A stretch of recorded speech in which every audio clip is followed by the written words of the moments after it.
মনে রাখবেন, কথার আঘাত সবচেয়ে ভয়ঙ্কর আঘাত। সবচেয়ে ভয়ঙ্কর আঘাত হচ্ছে কথা দিয়ে যাকে আঘাত দেওয়া হয়। বাকি সবগুলি আঘাতই মানুষের মিটে যায়, কিন্তু কথার আঘাত হৃদয়ে যেয়ে লেগে যায়। এটা এত সহজে সমাধান হয় না, এটা এত সহজে মিটে যায় না। এই আঘাতটা কলিজার ভিতরে দাগ পড়ে যায়। এজন্য হাসরের ময়দানে আপনি আপনার নেকি দিয়ে, পরিশেষে নেকি দিয়ে যখন কাবার হবে না, ওই ব্যক্তির গুনাহগুলি আপনার কাঁধে বহন করে আপনাকে জাহান্নামে যেতে হবে। এজন্য ভাইরা আমার, খুব সতর্ক। হকুল ইবাদ যে একটি পাপ, একটি গুনাহ, এটা করা যাবে না। মনে রাখবেন, সবচেয়ে ভয়ঙ্কর পাপ হচ্ছে হকুল ইবাদ, সবচেয়ে ভয়ঙ্কর। আপনি দুনিয়াতে আল্লাহর ইবাদত ঠিক মতো আদায় করতে পারতেছেন না, আল্লাহর হুকুম বিধান ঠিক মতো আদায় করতে পারতেছেন না, অথবা এমন কোন পাপ করেছেন যেটা হয়তো আল্লাহ পাক রব্বুল আলামিন হাসরের ময়দানে আপনাকে আমাকে ক্ষমা করে জান্নাত দিয়ে দিতে পারেন।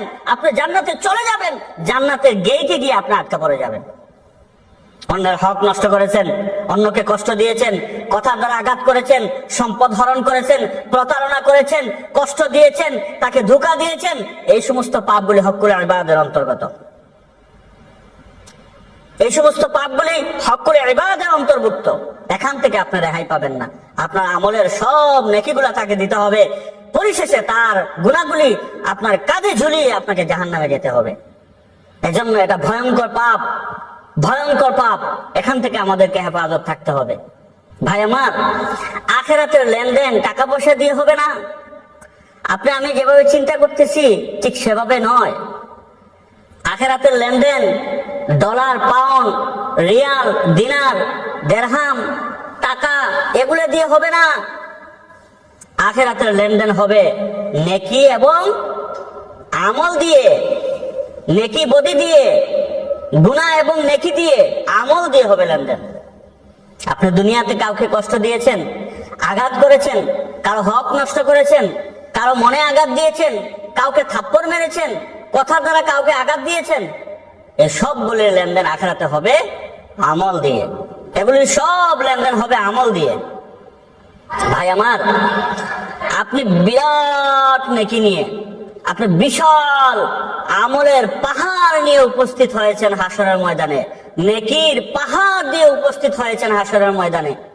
আপনার আমলের কমতি নেই, কিন্তু মনে রাখবেন, আমল দিয়ে কেউ জান্নাতে যেতে পারবে না। বনি ইসরাইলের ওই যুবকটি 500 বছরের ইবাদত দিয়েও জান্নাতে যেতে পারে নাই। কেন? জান্নাতে যেতে হলে শুধুমাত্র আল্লাহ তাআলার দয়া ছাড়া, রহমানুর রহিম, গফুরুর রহিমের দয়া এবং অনুগ্রহ ছাড়া কেউই জান্নাতে যেতে পারবে না। আমল দিয়ে কেউ জান্নাতে যেতে পারবে না। এর বাস্তব উদাহরণ হচ্ছে, বনি ইসরাইলের এই যুবক 500 বছর ইবাদত করেছে, আল্লাহ তাআলা তাকে দয়া করে জান্নাত দিয়েছেন। সে মনে মনে এটা ভেবেছিল যে তাহলে আমি 500 বছরের ইবাদত কার জন্য করেছি, এই ইবাদতের কি কোনো মূল্য নেই?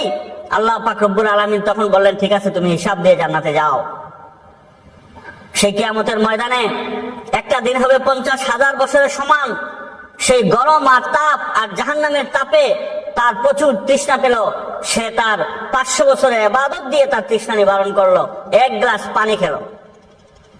পরিশেষে সে আল্লাহর অনুগ্রহের কামনা করলো, আল্লাহর দয়ার কামনা করলো, আল্লাহ পাক রব্বুল আলামিন তাকে জান্নাত দিলেন। সুতরাং জান্নাতে যেতে হলে, জান্নাত পেতে হলে আল্লাহর অনুগ্রহ লাগবে, নেকি দিয়ে কেউ যেতে পারবে না। আপনার আমার যত নেকি আছে, আপনার আমার যত সওয়াব আমলনামায় আছে, এগুলি সব কিয়ামতের ময়দানে অন্যকে আঘাত করেছেন, মনে কষ্ট দিয়েছেন, তার হক নষ্ট করেছেন, তার জমি নষ্ট করেছেন, তার টাকা পয়সা নষ্ট করেছেন, কথা দিয়ে আঘাত দিয়েছেন। মনে রাখবেন, কথার আঘাত সবচেয়ে ভয়ঙ্কর আঘাত। সবচেয়ে ভয়ঙ্কর আঘাত হচ্ছে কথা।